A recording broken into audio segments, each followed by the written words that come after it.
Governor Barbour issued several controversial pardons as he left office last month. Now, his actions have many people questioning whether this traditional practice should be discontinued. We're now joined by Dr. John Paitakes. He is a criminology professor at Seton Hall University and a veteran probation officer. John, welcome to the program. And let me start out with a question. He pardoned 200 people in the last couple of hours of his tenure as governor. Did he do a wrong thing? Did he do the right thing? Why does he have the power if he can't use it? Well, you know, historically every governor has the power to issue pardons. In most cases, it's only 3 or 4, 5 or 6 pardons.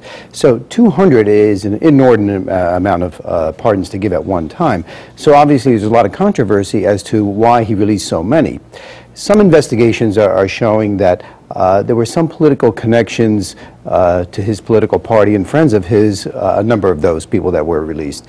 There were several high-profile people that were influential in contributions to his campaign.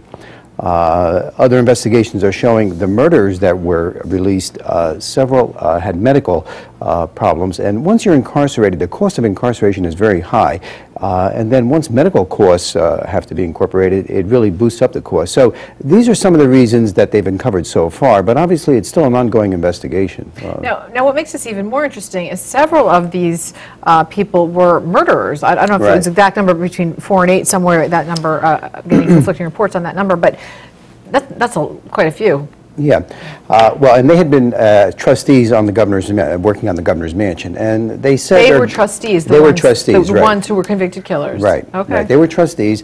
They earned a certain privilege to work on the governor's mansion, but it was tradition in that state that anybody who worked on the governor's mansion would automatically get a pardon. Now that's very questionable. I mean, that certainly should not be the criteria. And in fact, the new incoming governor, Phil Bryant, has disbanded that policy automatically as soon as he came into office. Now, a similar policy blew up in Mike Huckabee's face. He released or granted clemency to a convicted killer who went out and killed again. In fact, killed a number of police officers. And that, in many people's mind, dashed any hope he had of becoming president. This is haunting Governor Barbour right now because it's a big controversy and it's being challenged in the courts, actually. But it might actually be much, much worse if one of these people he set free actually goes and does something wrong again. Yeah, obviously.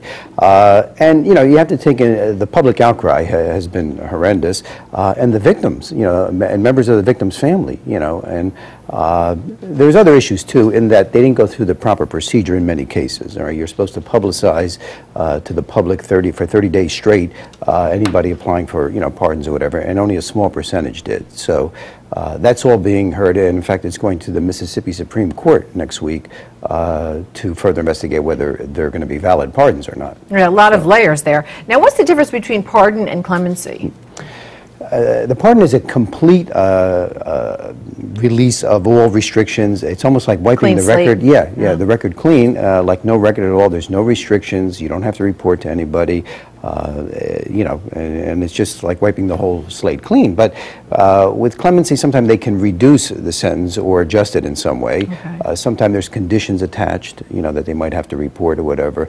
And I understand some of a small percentage of them had some additional conditions, you know. So again, they're looking through all these cases individually, and you know, you question whether the governor himself reviewed all those. Usually the procedure is the parole board members go through the records and recommend a certain number, okay?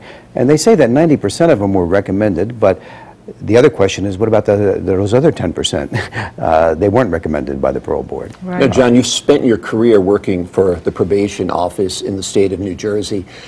Do you feel that pardons should be granted, that some people should be granted clemency in some instances, and other cases have their records wiped clean, or do you think they did it wrong and they should live with that for the rest of their lives?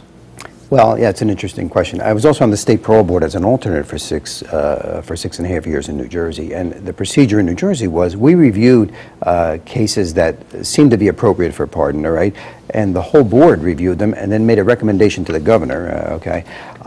There are some exceptional cases. I mean, people can be rehabilitated, okay?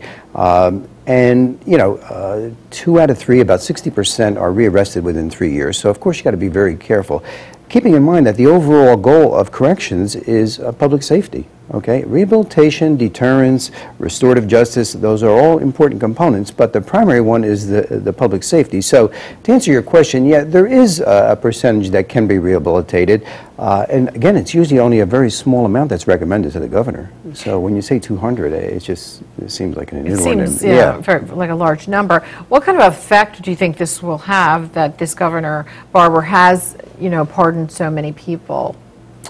Well, off the top, I think it's just raised so much controversy nationally that, other states are going to look very carefully. Now, so could that be a good thing, that maybe we'll reevaluate the whole practice? Well, yeah, I think everyone's going to be much more cautious, and victims, and the outcry from victims has been horrendous. So I think there'll be a lot of pressure to just review that whole process, okay?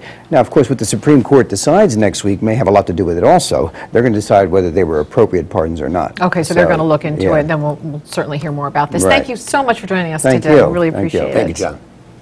Shop a